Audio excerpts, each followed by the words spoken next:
Welcome to everyone.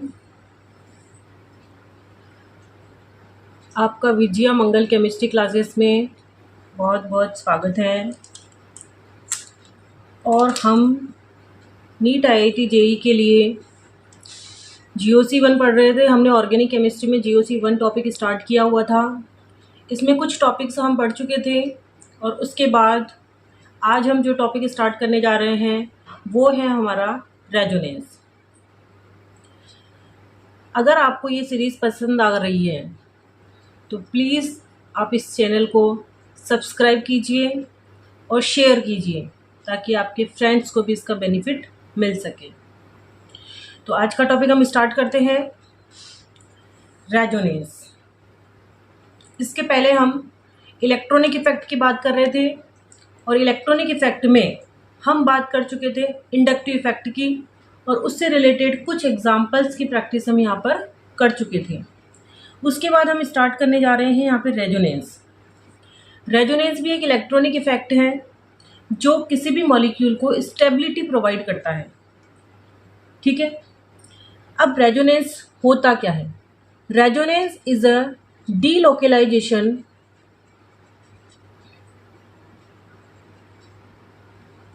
Delocalisation of pi electrons. Resonance क्या है? Delocalisation of pi electrons. Pi electrons का delocalisation होगा। ठीक है, क्या होगा यहाँ पर? पाई इलेक्ट्रॉन्स का डीलोकेलाइजेशन। वाई? क्यों होता है रेजोनेंस? क्यों होता है रेजोनेंस? अगर मॉलिक्यूल की हर प्रॉपर्टी को हम किसी एक स्ट्रक्चर से डिफाइन ना कर पाए, सपोज मैं बेंजीन की बात करूं, एक स्ट्रक्चर में इस तरह से बना सकती हूं, दूसरी स्ट्रक्चर में मैं डबल बॉन्ड यहां भी लगा सकती हूँ, सारे कार्बन एक जैसे, और तीसरी स्ट्रक्चर में मैंने क्या किया, इस तरह से डबल बॉन्ड को, कि डबल बॉन्ड यहां भी हो सकता है, यहां भी हो सकता है। कुछ प्रॉपर्टी इससे डिफाइन होती है, कुछ प्रॉपर्टी इससे डिफाइन होती है। तो वो स्ट्रक्चर्स जो मॉलिक्यूल की हर प्रॉपर्टी को डिफाइन कर सके, वो स्ट्रक्चर्स आपस में क्या कहलाते हैं? Resonating structures. और इस फिनोमिना को हम क्या बोलते हैं? रेजोनेंस। ठीक है, तो बेंजीन की जो ये दो स्ट्रक्चर्स हैं, वो स्ट्रक्चर्स किसने दी थी? केकुले नामक साइंटिस्ट ने दी थी, केकुले ने। इसे हम बेंजीन बोलते हैं C6H6। ठीक है, तो बेंजीन को हम इस फॉर्म में भी दिखा सकते हैं, इस फॉर्म में भी दिखा सकते हैं। ये दोनों बेंजीन की रेजोनेटिंग स्ट्रक्चर्स हैं। इन्हें हम क्या बोलते हैं? Resonating structure. ठीक है, और क्या नाम है इसका? इसका नाम होता है कॉन्ट्रीब्यूटिंग स्ट्रक्चर।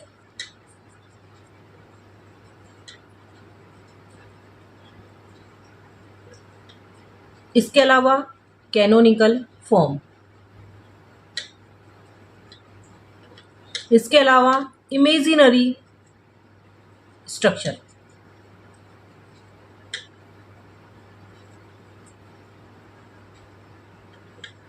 ठीक है, तो बेंजीन को हम इस फॉर्म में भी दिखा सकते हैं, इस फॉर्म में भी दिखा सकते हैं। यहाँ हमने क्या किया है कि वो डबल बॉन्ड की पोजीशन को चेंज कर दिया। डीलोकेलाइजेशन ऑफ पाई इलेक्ट्रॉन्स हुआ क्या? यहाँ पाई इलेक्ट्रॉन्स का इस तरह से डीलोकेलाइजेशन हुआ।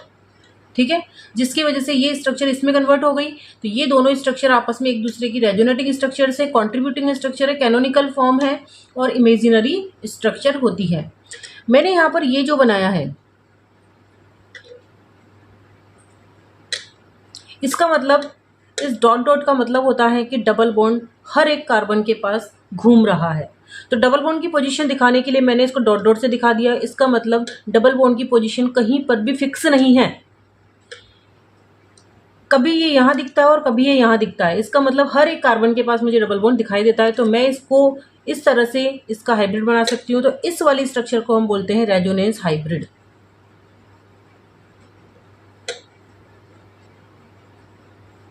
ये रियल स्ट्रक्चर होती है। ठीक है, ये इमेजिनरी स्ट्रक्चर है क्योंकि हम किसी को भी सेपरेट नहीं कर सकते, क्योंकि डबल बॉन्ड यहाँ पर हम देखने लगते हैं उतनी देर में तो ये यहाँ पहुँच जाता है, तो इन्हें हम सेपरेट नहीं कर पाते, इसीलिए इन्हें हम इमेजिनरी स्ट्रक्चर से बोलते हैं। जबकि रियल स्ट्रक्चर ये होती है जो क्या दिखाती है कि डबल बॉन्ड सभी जगह घूम रहा है। तो रेजोनेंस में एक्चुअली होता क्या है, डीलोकेलाइजेशन ऑफ पाई इलेक्ट्रॉन्स। अगर किसी प्रॉपर्टी को हम एक स्ट्रक्चर से शो नहीं कर पाए तो वहाँ पर जितनी भी स्ट्रक्चर्स बनेंगी जिससे हम उसकी प्रॉपर्टी को, सारी प्रॉपर्टीज को डिफाइन कर पाए, वो सारी स्ट्रक्चर्स एक दूसरे की रेजोनेटिंग स्ट्रक्चर्स कहलाती है। ठीक है,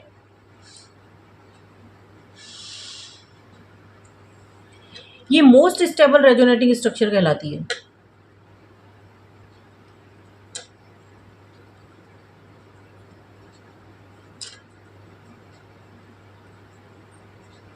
मोस्ट स्टेबल रेजोनेटिंग स्ट्रक्चर, जितने भी रेजोनेटिंग स्ट्रक्चर्स हैं उनमें से सबसे मोस्ट स्टेबल रेजोनेटिंग स्ट्रक्चर होती है। इसे हम रेजोनेंस हाइब्रिड बोलते हैं। दो रेजोनेटिंग स्ट्रक्चर के बीच में इस तरह से हम डबल साइडेड एरो का यूज करते हैं। ठीक है, और यहाँ हाइब्रिड को दिखाने के लिए हम इस तरह से दिखाते हैं। ठीक है, अब उसके बाद रेजोनेंस होता क्यों है, क्यों होता है, to provide stability to molecule.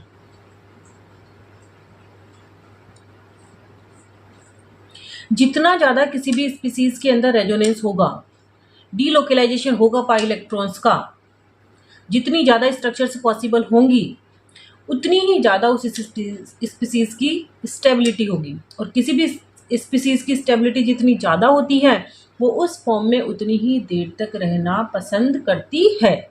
इस वजह से यहाँ पर क्या होता है, रेजोनेंस फिनोमिना देखा गया है। ठीक है, इसके बाद अगली टर्म की हम बात करते हैं, रेजोनेंस एनर्जी।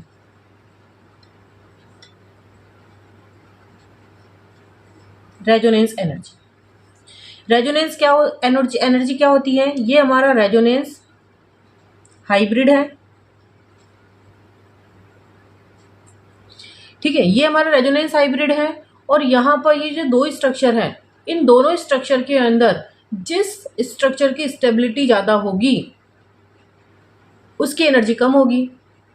जिस भी स्पीसीज की एनर्जी जितनी कम होती है, एनर्जी जितनी कम होती है, स्टेबिलिटी उतनी ही ज़्यादा होती है। भाई हमारे अंदर यदि एनर्जी कम है तो हम शांति से बैठना चाहेंगे। अगर हमारे अंदर एनर्जी बहुत ज़्यादा है, हमने अभी खाना खाया है और हमारे अंदर एनर्जी बहुत ज़्यादा है, तो हम तुरंत दौड़ना भागना चाहेंगे, कुछ काम करना चाहेंगे। तो अगर एनर्जी किसी सिस्टम की कम है तो उसकी स्टेबिलिटी ज़्यादा होती है। ठीक है, तो यहाँ पर जिस भी रेजोनेटिंग स्ट्रक्चर्स की स्टेबिलिटी सबसे ज़्यादा है, मतलब एनर्जी सबसे कम है, उस रेजोनेटिंग स्ट्रक्चर की एनर्जी और इस रेजोनेंट हाइब्रिड की एनर्जी, इन दोनों की एनर्जी का जो डिफरेंस होता है वो रेजोनेंस एनर्जी कहलाता है। क्या कहा मैंने, resonance hybrid energy, resonance hybrid की एनर्जी और मोस्ट स्टेबल रेजोनेटिंग स्ट्रक्चर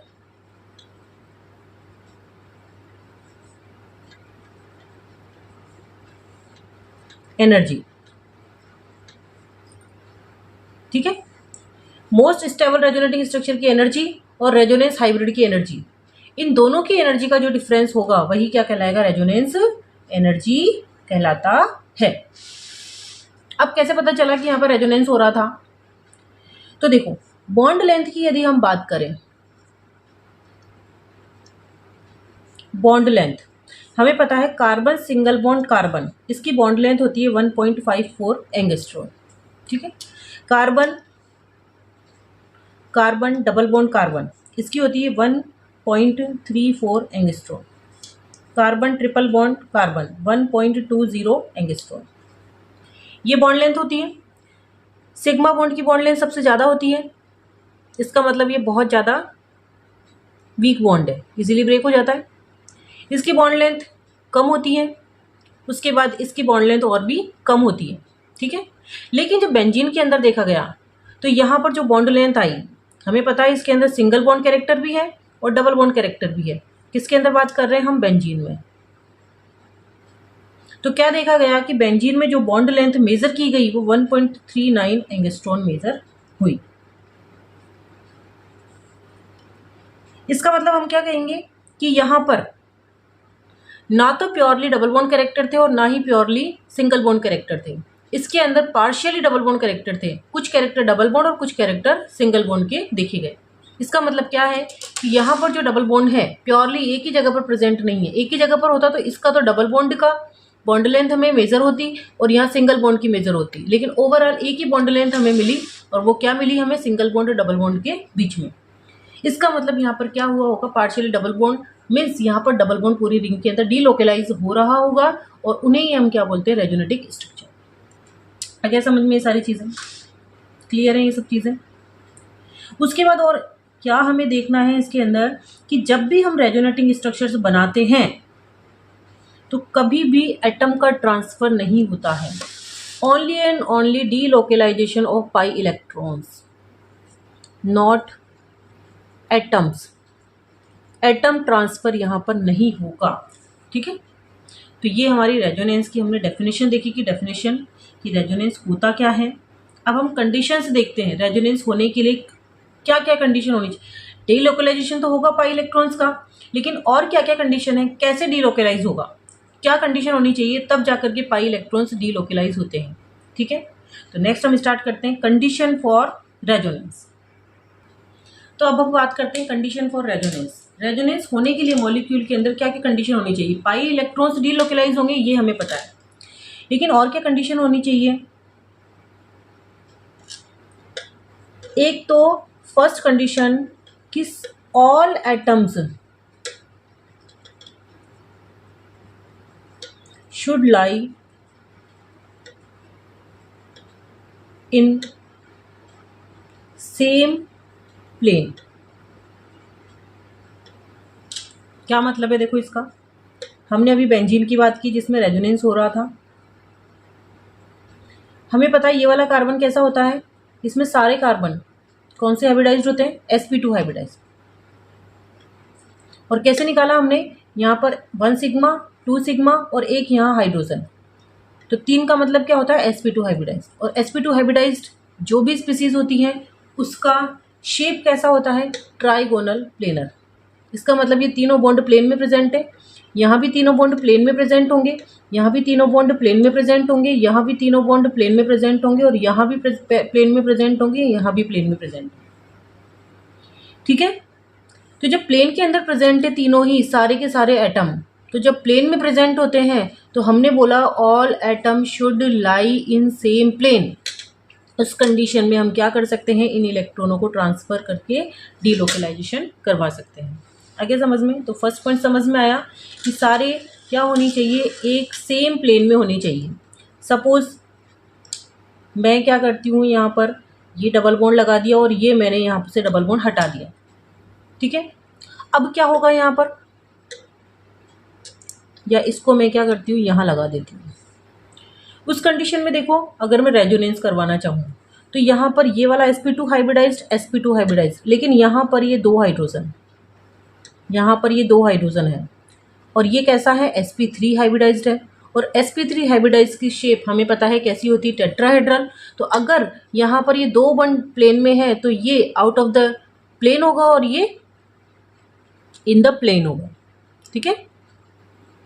तो यहाँ पर एक तरह से हम देखें तो इसकी स्ट्रक्चर ये कार्बन के सभी एटम्स प्लेन में नहीं प्रेजेंट, यहाँ पर भी प्लेन में प्रेजेंट नहीं है, तो यहाँ पर रेजोनेंस फिनोमिना नहीं होगा। क्लियर है ये वाली चीज़, फर्स्ट पॉइंट। उसके बाद सेकंड पॉइंट की हम बात करते हैं। यहाँ पर कंपाउंड के अंदर क्या होना चाहिए, कॉन्जुगेशन।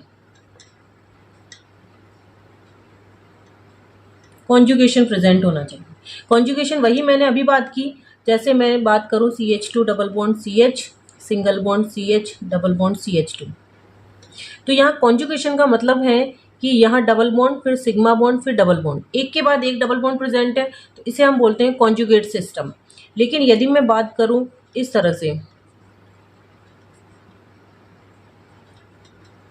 इस वाले मॉलिक्यूल की बात करूं तो यहाँ पर डबल बॉन्ड के बाद सिग्मा बॉन्ड, सिग्मा फिर उसके बाद वापस सिग्मा बॉन्ड और फिर डबल बॉन्ड, तो इसे हम कॉन्जुगेट सिस्टम नहीं बोलेंगे। कॉन्जुगेट सिस्टम का मतलब है अल्टरनेट डबल बॉन्ड यहाँ पर प्रेजेंट होना चाहिए, अल्टरनेट ट्रांसफर करने के लिए यहाँ पर कोई भी चीज़ स्पीसीज प्रेजेंट होनी चाहिए।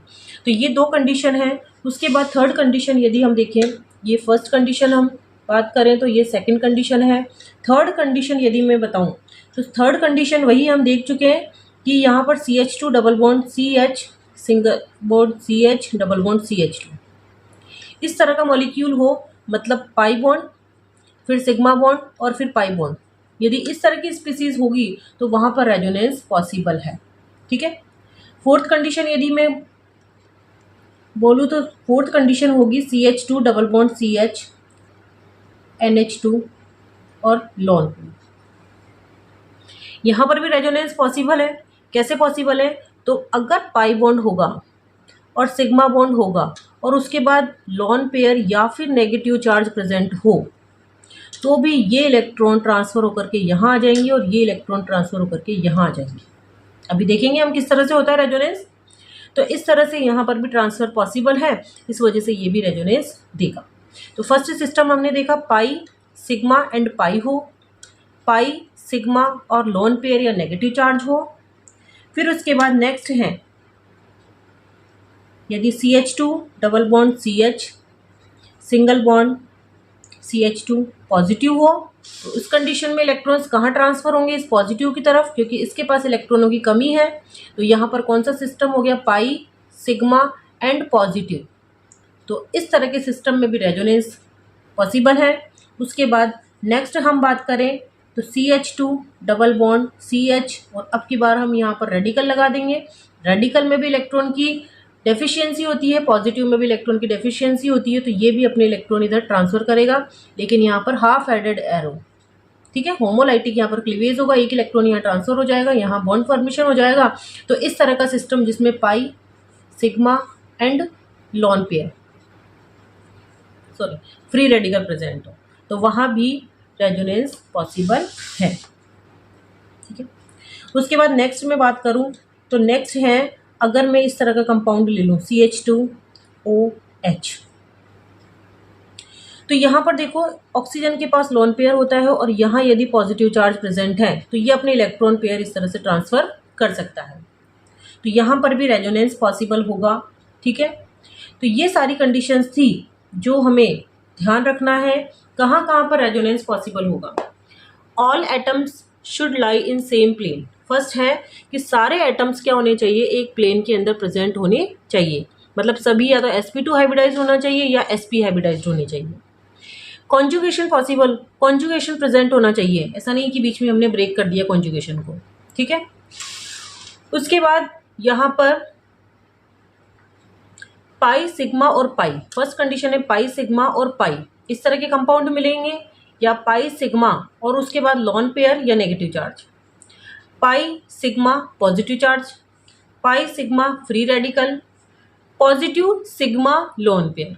ये सारी कंडीशंस हैं। अगर किसी मॉलिक्यूल में ये सारी कंडीशन फुलफिल होती है तो वहां पर रेजोनेंस पॉसिबल होगा। क्लियर है ये वाली चीज? इसके बाद मैं बात करूं तो अगर कोई सिस्टम दिया हुआ है और वहां पर यदि मुझे इस तरह से positive charge negative charge positive charge negative charge इस तरह से यदि हमें मुझे मिलता है तो यहाँ क्या होगा? पॉजिटिव से इलेक्ट्रॉन नेगेटिव से इलेक्ट्रॉन पॉजिटिव की तरफ, नेगेटिव से पॉजिटिव की तरफ ट्रांसफर हो सकते हैं। तो इस तरह के सिस्टम में रेजोनेंस पॉसिबल होगा। लेकिन यदि मैं पॉजिटिव के पास यहाँ नेगेटिव और यहाँ भी नेगेटिव ला दूँ तो इन दोनों में रिपल्शन की वजह से यहाँ पर रेजोनेंस पॉसिबल नहीं होगा। ठीक है, क्लियर है यहाँ तक की चीज़ें? कोई डाउट यहाँ तक के? डाउट हो तो आप मुझे कमेंट्स करके बता सकते हैं। और अगर आपको ये चैनल पसंद आ रहा है, ये सीरीज़ पसंद आ रही है तो आप प्लीज़ इसे सब्सक्राइब कीजिए, लाइक कीजिए और अपने फ्रेंड्स को ज़्यादा से ज़्यादा शेयर कीजिए। ठीक है, उसके बाद हम कुछ क्वेश्चंस की बात करते हैं। तो ये हमारा रेजोनेंस और कंडीशन फॉर रेजोनेंस, इसके बाद हम कुछ क्वेश्चन सॉल्व करते हैं ताकि हमें पता चले, ताकि हमें प्रैक्टिस हो, हमें समझ आए कि आखिर एक्चुअली में रेजोनेंस होता क्या है। ठीक, तो हम कुछ क्वेश्चंस देखते हैं और हम ये पता करते हैं कि किसके अंदर रेजोनेंस पॉसिबल होगा और किस में रेजोनेंस पॉसिबल नहीं होगा। ठीक है, तो सबसे पहले मैं क्वेश्चन लेती हूँ CH2 double bond CH single bond CH, double bond CH2। तो कैसा सिस्टम है देखो, pi sigma and pi possible है रेजोनेंस। किस तरह से होगा रेजोनेंस, ये इलेक्ट्रॉन यहाँ से यहाँ ट्रांसफर होंगे, ये इलेक्ट्रॉन यहाँ से यहाँ ट्रांसफर होंगे, इस तरह से रेजोनेंस। रेजोनेंस में हमेशा एरो एक ही डायरेक्शन में जाते हैं। ये इलेक्ट्रॉन इस डायरेक्शन में जाएंगे तो यहाँ नेगेटिव, यहाँ इलेक्ट्रॉनों की डेफिशिएंसी हुई तो पीछे से इलेक्ट्रॉन आगे ट्रांसफर हो जाएंगे, यहाँ डबल बॉन्ड बना लेंगे और यहाँ डेफिशिएंसी हो जाएगी। ठीक है, उसके बाद सेकंड एग्जांपल की हम बात करें तो यहाँ पर पॉसिबल है रेजोनेंस। उसके बाद सेकंड एग्जांपल की मैं बात करूँ तो सेकंड एग्जांपल हमारा है ये। अब यहाँ पर चूंकि ये भी कार्बन ये भी कार्बन, तो इलेक्ट्रॉन कहीं भी शिफ्ट हो सकता था, लेकिन यहाँ पर कार्बन और यहाँ पर ऑक्सीजन, ऑक्सीजन की इलेक्ट्रोनेगेटिविटी ज़्यादा होती है, तो पाई बॉन्ड के इलेक्ट्रॉन ऑक्सीजन की तरफ शिफ्ट होंगे। बाकी सिस्टम हमारा देखो पाई सिग्मा एंड पाई, तो रेजोनेंस पॉसिबल होगा। ये इलेक्ट्रॉन जैसे ही यहाँ शिफ्ट हुए, यहाँ पॉजिटिव चार्ज, तो ये वाले इलेक्ट्रॉन आगे की तरफ शिफ्ट हो जाते हैं, तो पॉजिटिव चार्ज यहाँ आ जाता है, नेगेटिव चार्ज यहाँ आ जाता है। इसका मतलब यहाँ पर रेजोनेंस पॉसिबल है। थर्ड स्पीसीज की अगर हम बात करें तो O double bond CH double bond O। अब देखो ऑक्सीजन की इलेक्ट्रोनेगेटिविटी ज़्यादा, इलेक्ट्रॉन अपनी तरफ अट्रैक्ट करेगा, यहाँ नेगेटिव और यहाँ पॉजिटिव चार्ज। ये भी इलेक्ट्रॉन अट्रैक्ट करेगा, यहाँ नेगेटिव और यहाँ पॉजिटिव चार्ज। तो लास्ट कंडीशन जो मैंने बताई थी, पॉजिटिव पॉजिटिव चार्ज यदि एक साथ आ जाते हैं तो वहाँ पर रिपल्शन होता है, और रिपल्शन यदि होता है तो वो स्पीसीज रेजोनेंस नहीं देती है। क्लियर है ये चीज़। फोर्थ क्वेश्चन की यदि हम बात करें तो CH2 double bond CH single bond NH3 positive. अब यहाँ पर सिस्टम तो है पाई सिग्मा एंड पॉजिटिव, लेकिन क्या देखना है हमें यहाँ पर, अगर पॉजिटिव की तरफ इलेक्ट्रॉन कहाँ शिफ्ट होंगे, पाई बॉन्ड के इलेक्ट्रॉन दोनों ही कार्बन है, लेकिन इस कार्बन के आगे लगा हुआ है पॉजिटिव चार्ज, और पॉजिटिव को इलेक्ट्रॉनों की रिक्वायरमेंट होती है, इसलिए ये इलेक्ट्रॉन शिफ्ट होंगे इसकी तरफ। लेकिन जैसे ही ये इलेक्ट्रॉन यहाँ शिफ्ट हुए तो यहाँ डबल बॉन्ड क्रिएट होगा, और अगर यहाँ डबल बॉन्ड आता है तो नाइट्रोजन की वैलेंसी 5, और इसका मतलब नाइट्रोजन ने इलेक्ट्रॉन एक्सेप्ट किए हैं, और अगर एक्सेप्ट करता है तो ना तो इसके पर p ऑर्बिटल खाली है और ना ही इसके पास कोई d ऑर्बिटल होता है, इसीलिए ये डबल बॉन्ड पॉसिबल नहीं होता इसके साथ, इसलिए इस तरह का रेजोनेंस पॉसिबल नहीं होगा। क्या बताया मैंने, पाई सिग्मा पॉजिटिव होने की वजह से रेजोनेंस पॉसिबल है, लेकिन जब इलेक्ट्रॉनों को यहाँ शिफ्ट करती हूँ तो यहाँ पर नाइट्रोजन की वैलेंसी कितनी हो जाएगी, डबल बॉन्ड बनने से 5 वैलेंसी हो जाएगी, और अगर 5 वैलेंसी हो जाती है तो 5 वैलेंसी नाइट्रोजन के साथ पॉसिबल नहीं होती है, इसीलिए ये रेजोनेंस पॉसिबल नहीं होगा। नेक्स्ट क्वेश्चन की हम बात करते हैं।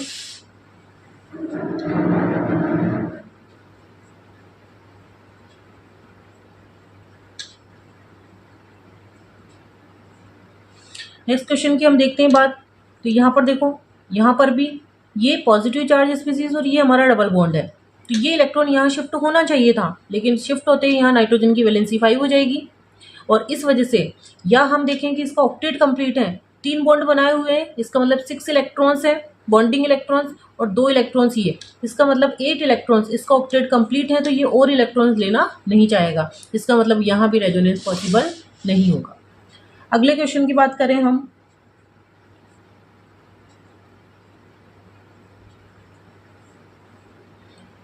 ये कौन सा सिस्टम है, pi sigma and negative, possible है यहाँ पर रेजोनेंस। ये इलेक्ट्रॉन यहाँ से यहाँ शिफ्ट होंगे और ये इलेक्ट्रॉन इस एटम के पास चले जाएंगे, इसका मतलब यहाँ पर रेजोनेंस पॉसिबल है। उसके बाद नेक्स्ट क्वेश्चन की बात करते हैं, CH2 double bond CH single bond CH2 CH double bond CH2।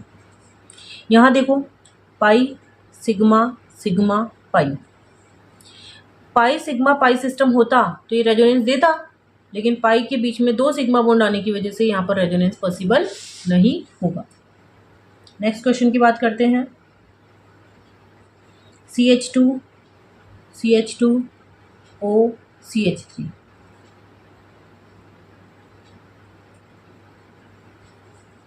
यहाँ देखो lone pair sigma sigma positive, lone pair sigma and positive system होता तो ये रेजोनेंस होता, मैंने कंडीशन लिखाई थी lone pair sigma and positive charge, लेकिन यहाँ बीच में 2 सिग्मा है तो यहाँ रेजोनेंस पॉसिबल नहीं होगा। क्लियर है ये सारी चीज़ें। उसके बाद नेक्स्ट क्वेश्चन की बात करते हैं।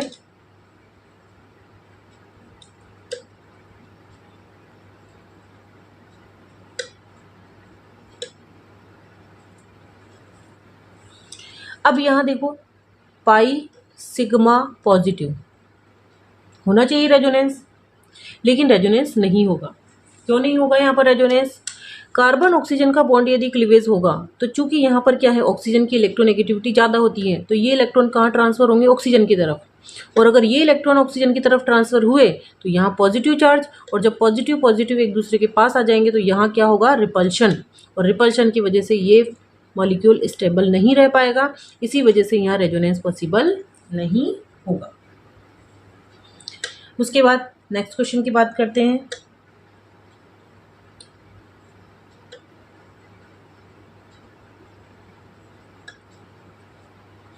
तो यहाँ पर देखो क्या है, ये free radical sigma and pi, तो सिस्टम के अंदर रेजोनेंस पॉसिबल है। तो यहाँ इस तरह से half headed arrow, half headed arrow, तो यहाँ पर डबल बॉन्ड आ जाएगा और रेडिकल यहाँ पर शिफ्ट हो जाएगा, तो यहाँ पर भी पॉसिबल हो जाएगा। तो सब स्ट्रक्चर्स में देखो हमने क्या देखा कि यहाँ पर सभी रेजोनेटिंग स्ट्रक्चर्स में जितना चार्ज पहले था उतना ही चार्ज बाद में भी होता है, चाहे कितनी भी रेजोनेटिंग स्ट्रक्चर्स बना लो। दूसरी चीज़, लॉन पेयर या अगर मान लो नॉन बॉन्डेड इलेक्ट्रॉन प्रेजेंट हैं तो उनका नंबर भी सेम रहता है। और तीसरा, एटम्स की पोजीशन सेम रहती है। तो सभी रेजोनेटिंग स्ट्रक्चर्स में तीन चीज़ें कही मैंने। फर्स्ट क्या बोला? चार्ज रिमेन सेम, कोई नया चार्ज डेवलप नहीं होगा, चार्ज सेम रहेगा। जो चार्ज फर्स्ट स्पीसीज में रहेगा वही चार्ज सारी स्पीसीज में रहेगा, ठीक है। सेकंड, अभी और इसको और एग्जांपल से क्लियर करेंगे। Charge remain same. दूसरी चीज, लॉन पेयर और non bonded electron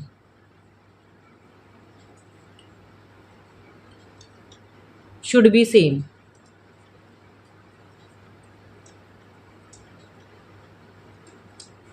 lone pair का नंबर या नॉन बॉन्डेड इलेक्ट्रॉन्स जितने भी हैं उन सब का नंबर क्या होना चाहिए? सेम रहना चाहिए। अगर किसी भी स्पीसीज की हम बात करें और उसके अंदर यदि नंबर ऑफ लॉन पेयर या number of non bonded electron जितने भी हैं, हर स्पीसीज के अंदर, हर रेजोनेटिंग स्ट्रक्चर्स के अंदर उनका नंबर उतना ही होना चाहिए। थर्ड हम बात करें पोजीशन ऑफ एटम, ये मैंने पहले भी बताया था, position of atom should be same।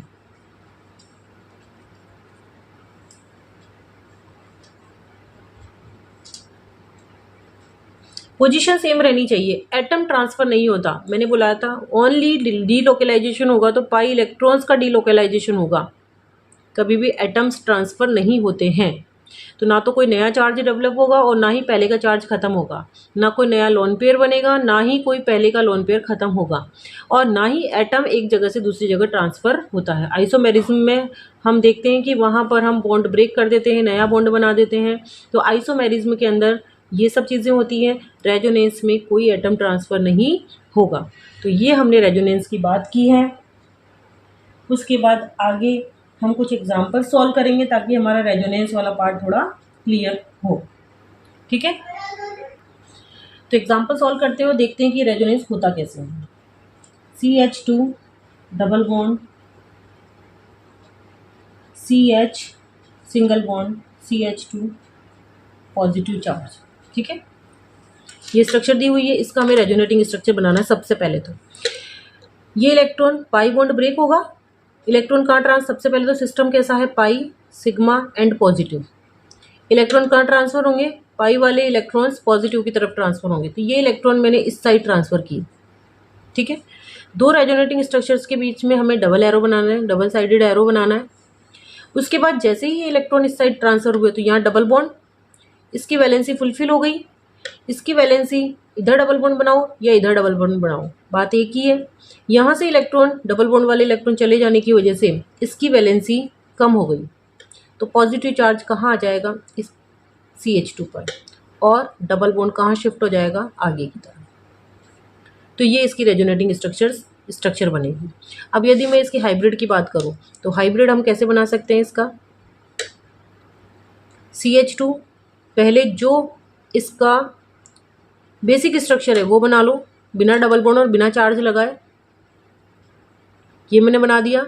उसके बाद हमें क्या करना है कि डबल बॉन्ड कहाँ कहाँ हमें दिखा, यहाँ पर भी दिखा और यहाँ पर भी दिखा, तो वहाँ डॉट डॉट लाइन। उसके बाद चार्ज देखना है हमें, यहाँ पर भी चार्ज दिखा और यहाँ पर भी चार्ज दिखा, पॉजिटिव चार्ज, तो हम क्या लिख देंगे, del plus by two, del plus by two, charge दोनों जगह प्रेजेंट है। ठीक है, तो ये इसका कहलाता है रेजोनेंस हाइब्रिड।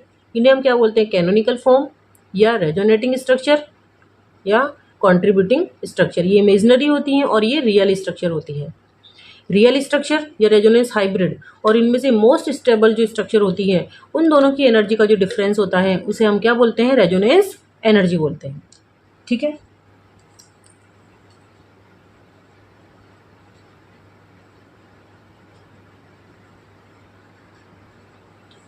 अब इन्हें हम बोलेंगे इक्विवेलेंट रेजोनेटिंग स्ट्रक्चर।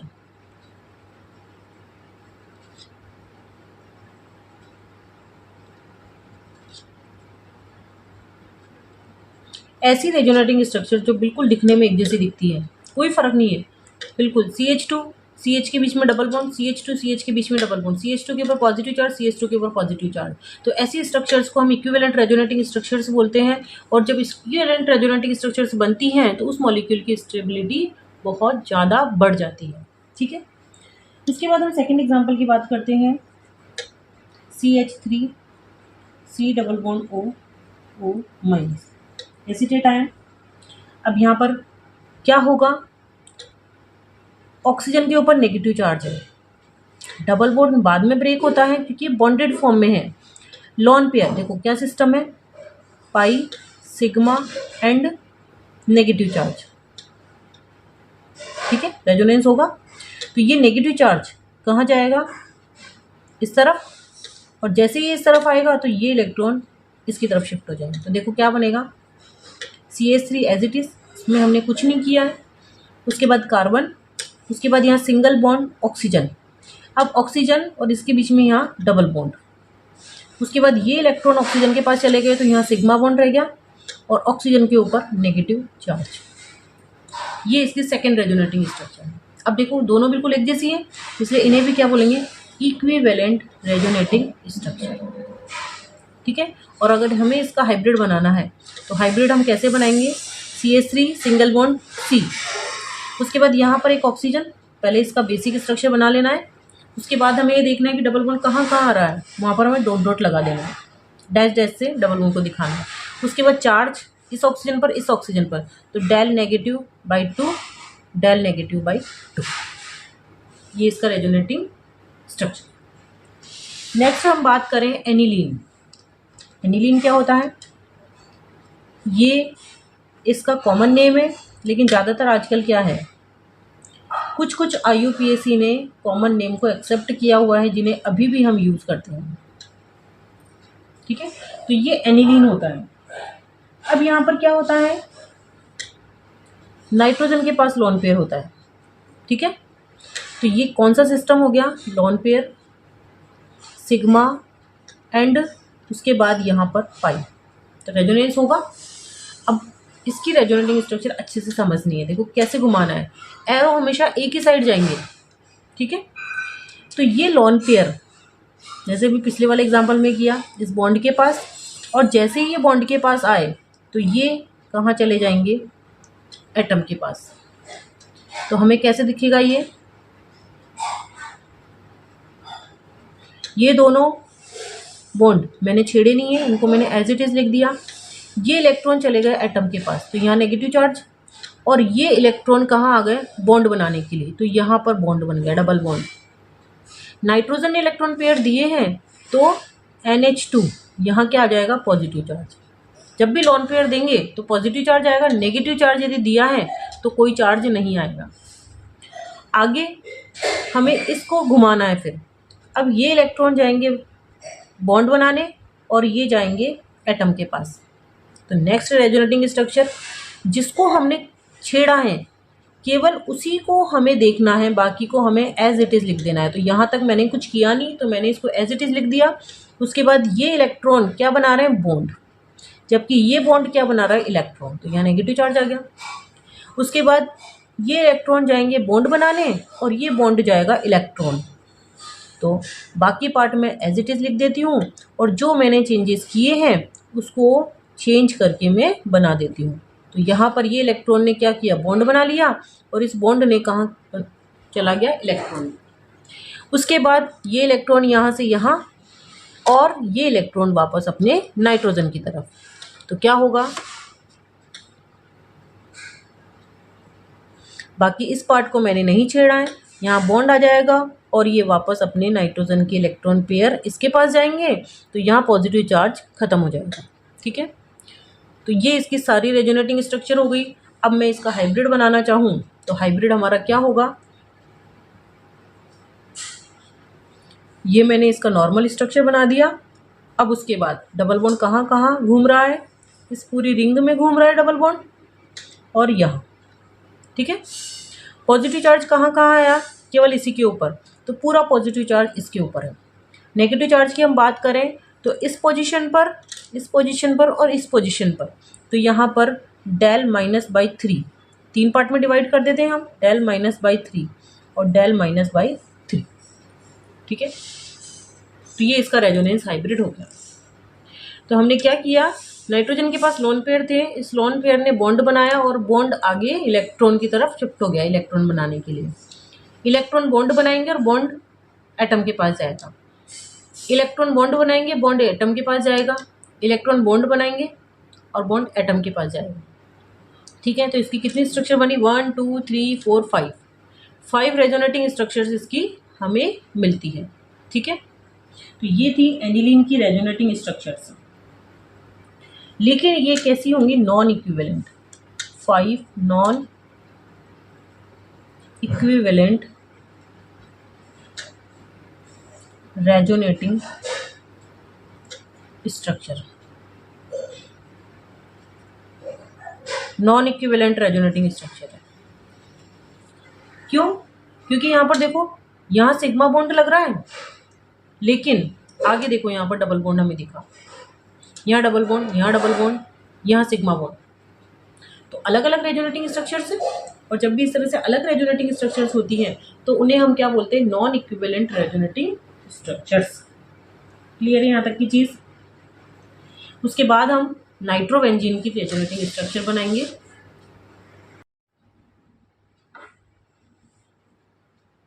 उसके बाद ये एज इट इज़ रहेगा और उसके बाद ये इलेक्ट्रॉन मैंने यहाँ शिफ्ट किए हैं, तो यहाँ डबल बॉन्ड और यहाँ पॉजिटिव चार्ज। उसके बाद क्योंकि डेफिशिएंसी यहाँ हो गई तो ये इलेक्ट्रॉन अब यहाँ शिफ्ट होंगे,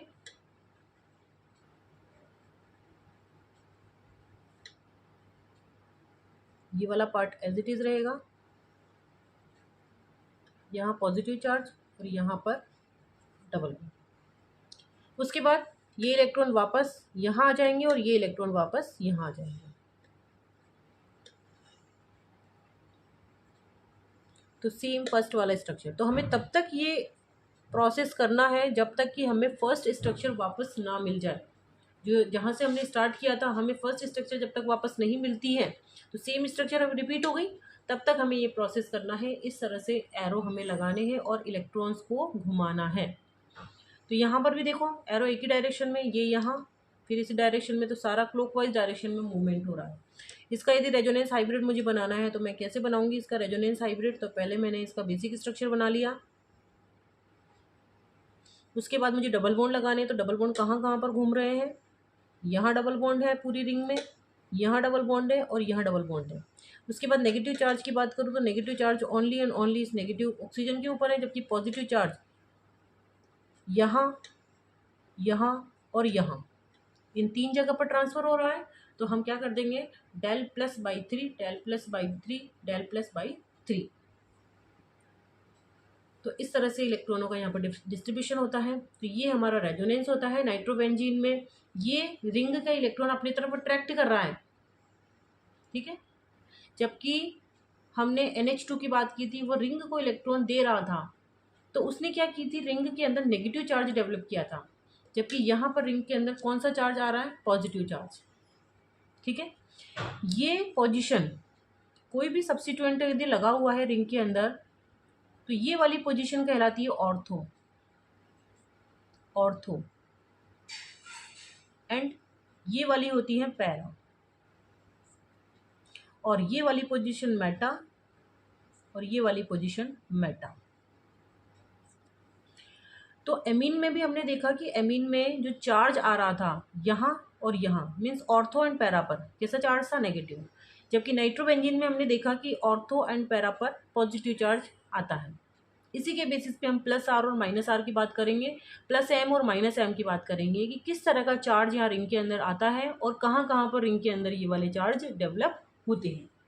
ठीक है, तो ये हमने रेजोनेंस की बात की। रेजोनेंस क्या होता है, कंडीशन क्या है रेजोनेंस के लिए होने के लिए, मॉलिक्यूल के अंदर क्या क्या कंडीशन होनी चाहिए। उसके बाद हमने कुछ मॉलिक्यूल्स लिए, कौन रेजोनेंस शो करेगा कौन नहीं करेगा, करेगा तो किस तरह से शो करेगा, तो उसके हमने कुछ एग्जांपल्स लिए और एग्जांपल्स लेके हमने रेजोनेटिंग स्ट्रक्चर्स उसकी बनाई है। कहीं पर कुछ भी किसी को डाउट हो तो आप कमेंट करके मुझे बता सकते हैं, और अगर आपको ये सीरीज़ पसंद आती है तो आप प्लीज़ इसे सब्सक्राइब कीजिए, लाइक कीजिए और शेयर कीजिए।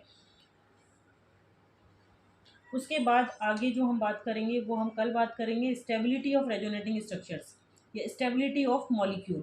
किसी भी मॉलिक्यूल की यदि हमें स्टेबिलिटी की बात करनी है तो हम स्टेबिलिटी बताने के लिए कुछ रूल्स हैं जो हमें देखने हैं कि हम सबसे पहले मॉलिक्यूल में क्या देखेंगे, उसके बाद क्या देखना है हमें। तो एक सीक्वेंस है वो हम कल देखेंगे और उसके बारे में हम बात करेंगे और उसके कुछ एग्जांपल्स हम कल सॉल्व करेंगे। तो किस तरह से हमें रेजोनेंस स्ट्रक्चर से स्टेबिलिटी फाइंड आउट करते हैं। अभी हमने केवल रेजोनेंस पढ़ा कि रेजोनेंस क्या होता है, अब हम पढ़ेंगे कि रेजोनेंस से स्टेबिलिटी कैसे हम देखते हैं किसी भी मॉलिक्यूल की, उसके बारे में हम कल बात करेंगे। यहाँ तक का अगर आपको वीडियो पसंद आया है तो आप प्लीज़ इसे लाइक कीजिए और शेयर कीजिए एंड सब्सक्राइब कीजिए। और अगर आपको इसी तरह के और वीडियो चाहिए तो प्लीज़ आप कमेंट करके बता सकते हैं कि अगर आपको कोई टॉपिक पढ़ना है तो आप वो टॉपिक भी हमसे शेयर कर सकते हैं। और अगर आपको ये सीरीज़ पसंद आती है तो आप इसे प्लीज़ सब्सक्राइब कीजिए और बेल आइकन पर आप प्रेस कीजिए ताकि आपको कोई नया अगर मान लो वीडियो में डालती हूँ तो उसका नोटिफिकेशन आपको मिल सके। Thank you.